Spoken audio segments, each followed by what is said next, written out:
Welcome आपका defence welfare समाचार में आज का एक लेटर जो कि सभी के लिए जारी किया गया बहुत ही महत्वपूर्ण लेटर है और इस वीडियो में हम उस लेटर के बारे में कंप्लीट जानकारी आपको देंगे।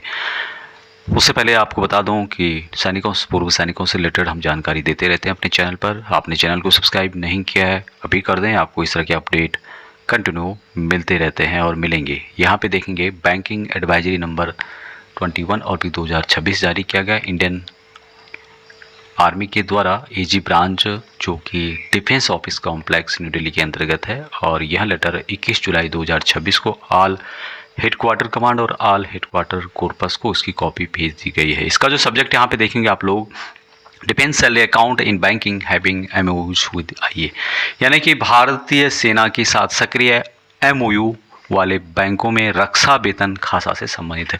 एमओयू क्या होता है? मेमोरेंडम और अंडरस्टैंडिंग होता है। इसमें क्या होता है? इसमें बैंकों के साथ करार होता है भारतीय सेना का, और जिसमें भी कोई भी घटना दुर्घटना या बेनिफिट जो होते हैं उसमें मेंशन किया जाता है कि ये आपको बेनिफिट बैंक की तरफ से दिए जाएंगे। कोई डेथ होने पे, एयर एक्सीडेंट होने पे क्या क्या लाभ दिया जाएगा, पेंशनर्स को क्या क्या दिया जाएगा, उसका पूरा निचोड़ उसमें होता है। तो कुछ बैंकों के साथ एमओयू को ख़त्म कर दिया गया है जिसकी जानकारी यहाँ पर बताई गई है। पहला जो पॉइंट है यहाँ पे बताया गया है, it is intimated that Indian army is currently having active MoUs with 10 bank as per various guidelines of the sub issues from this director. All the IA person should have their defence salary account only in those bank with home IA is having active MoUs as to ensure due banking benefits to individual and their family. यहाँ पे clear mention किया गया है कि भारतीय सेना का वर्तमान में 10 बैंकों के साथ सक्रिय एमओयू समझौता ज्ञापन है और इन निदेशालयों द्वारा जारी विभिन्न दिशा निर्देशों के अनुसार सभी भारतीय सेना कर्मी का रक्षा वेतन खाता केवल उन्हीं बैंकों में होना चाहिए जिनके साथ भारतीय सेना का सक्रिय MOU memorandum of understanding sign है, ताकि कर्मियों और उनके परिवार को उचित बैंकिंग लाभ मिलना सुनिश्चित हो सके। आगे पॉइंट है दूसरा कि in recent past based on the grievances of individual as well as unsatisfactory response and performance Indian army as terminated MOUs with following bank. यानी कि हाल ही के दिनों में कर्मियों के द्वारा जो शिकायतें दर्ज की गई है और असंतोषजनक इनका प्रदर्शन रहा है, उसके आधार पर भारतीय सेना ने निम्नलिखित बैंकों के साथ एमओयू शामिल जो था उसको समाप्त कर दिया गया है। अब कौन कौन से बैंक हैं जिनके साथ एमओयू समाप्त कर दिया गया है? यानी जिस भी डिफेंस पर्सन का चाहे सक्रिय सर्विस में हो या फिर रिटायर आ गया हो, उनका इन बैंकों में यदि खाता है तो उनको कोई भी लाभ नहीं दिया जाएगा यदि कुछ जो भी घटनाएं हो जाती हैं या जो लाभ बैंक की तरफ से पहले दी जाती थी। इंडसलैंड बैंक हो गया, आईडीबीआई बैंक, बंधन बैंक, कोटक महिंद्रा बैंक और यूनियन बैंक ऑफ इंडिया, इनके साथ एमओयू अभी समाप्त हो गया है। तो मेहरबानी जिनका भी इनमें अकाउंट है वह अपना चेंज करा सकते हैं 10 बैंक जो है उनके साथ। अगला पॉइंट यहाँ पे बताया गया कि however of late it has been noticed that a number of individuals are still having their defense salary account in either the AM bank or those with whom IA does not have any MOU. It must be noticed that in case of any unfortunate incident, death, disability, no compensation claim PIA cover shall be entitled to those individuals who have their defense salary account in the non-MOU bank.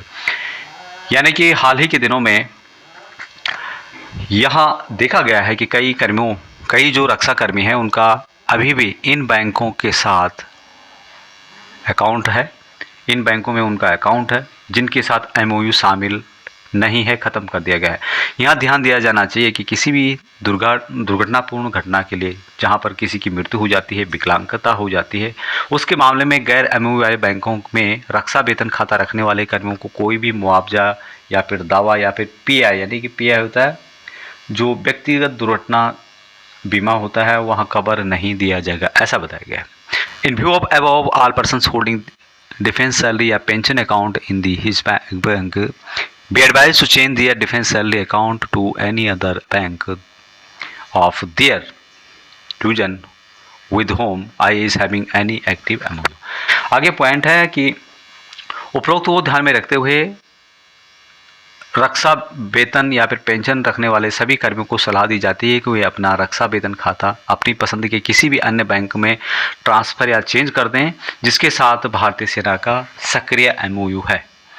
आगे जो point है इसमें बताया गया है, थोड़ा दिखाई कम दे रहा है, लेकिन जो मैं समझ पा रहा हूँ कि आज ये comparative matrix of all bank having valid MOU with IA as on the date along with the benefit is attached as आगे इसमें बताया गया है कि जो एक लिस्ट है इनके द्वारा दी गई है जिसमें कि भारतीय सेना के साथ किस किस बैंक का MOU मेमोरेंडम ऑफ अंडरस्टैंडिंग जो समझौता ज्ञापन होता है वो अभी भी है, और जिससे कि उनको जो लाभ मिलते हैं वो मिलेंगे यदि कोई दुर्घटना हो जाती है या फिर पेंशन या फिर रक्षा से संबंधित। कौन कौन से बैंक हैं जिनके साथ भारतीय सेना का समझौता ज्ञापन अभी भी है, उन 10 की लिस्ट आप यहाँ पे देख सकते हैं। State Bank of India, Punjab National Bank, Bank of Baroda, HDFC bank, ICICI bank, Axis Bank, IDFC first bank, Yes Bank, Canara bank, Punjab and Sindh bank. ये यहाँ पर जो 10 बैंक हैं इनके साथ भारतीय सेना का अभी भी MOU है, और जो टर्मिनेट हुए हैं उनकी लिस्ट मैंने बताई थी आपको। 5 बैंक है जिसमें कि इंडसलैंड बैंक हो गया, IDBI बैंक, बंधन बैंक, कोटक महिंद्रा बैंक और यूनियन बैंक ऑफ इंडिया। ये जो 5 बैंक हैं इनके साथ भारतीय सेना का जो MOU है, समझौता ज्ञापन है, यहाँ ख़त्म हो गया है। और ये जो 10 बैंक हैं इनमें आप किसी में भी अकाउंट चेंज कर सकते हैं, अकाउंट ट्रांसफ़र कर सकते हैं।